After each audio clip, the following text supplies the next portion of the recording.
intalti islaamaa takka nama islaama hin tahinitti heerumuu hin dandeessu.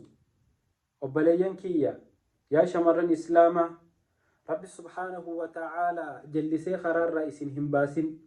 shari'aa islaamaa keeysatti intalti islaamaa takka nama shahaadaa hin qabne nama laa ilaaha illallah muhammadun rasuulullah jeen amanne itti heerumuun haraami.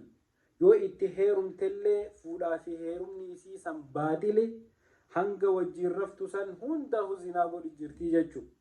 intalti islaamaa takka tarabbiin tokko nabi muhammad ergamaa rabbiiti sallallahu alayhi wasallam jettee amantu nama islaama hin tahin fadhu ahlul kitaab taha, fadhu waaqeeffataa taha, fadhu abbaa fadhe taha, qabeenya fadhe qabaatus, oromummaa fadhe sabummaa walitti isin jiraattus, ollummaa walitti isin jiraattus, amala gaarii hanga fadhe qabaatus, hanga inni laa ilaaha illallah muhammadun rasuulullah jeen amanitti intalti islaamaa gurbaa kaafiraatitti heerumuun haraami.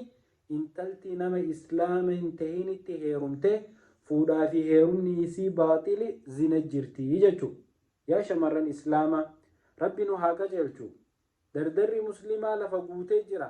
osoo miskiina humaallee hin qabne tahe nama amantii hin qabnetti heerumurra miskiina humaan qabne sanitti heerumte rabbiin isaa hojis razaquutu irra siif caala.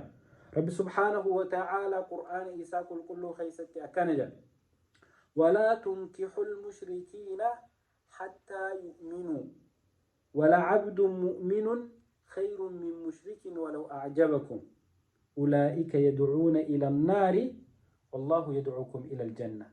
وبلين كيا ولا تنكحوا المشركين نما مشركات تهين هيرمنا حتى يؤمنوا هنگ إسان أماننتي ولعبد مؤمن gabricha mu'minaa tokkootu khayrun min mushrikin nama mushrikaatirra caala isaatu rabbi biratti irra fudhatama qabaa jee. tanaaf amantiin islaamaa dubartiin islaamaa nama islaama hin tahinitti heerumuu haraam goote. hanga feete jaalattus, hanga feete sabboonummaa walitti qabaattus, hanga feete sabummaa walitti sihiitus. that is a red line. red line shari'a islaamaa san biroo kutuu hin dandeessu. obboleeytiitii dubartiin diinni isii diina jaarsaati. tanaaf shari'aan islaamaa dubartiin islaama malee heerumuu dhorkite. intalti islaamaa takka gaafa haatee nama amantii biraa qabu heerumte amantuma jaarsa saniiti irra jiraatti malee isiin jabaattee jaarsarra jaarsa isii san amantii isii qabsiisuun akka malee ulfaatti. dubartiin meeqa takaafiratti heerumtee islaameffattee waliin jiraattu qilli hin jirtu, hin danda'amtu.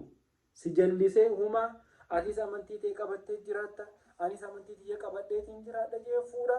ilmoo shirkii irra dhalti, ilmoo shirkii irra guddifatti, ifiifis kafartee ilmoo isiitillee kafarsiisti.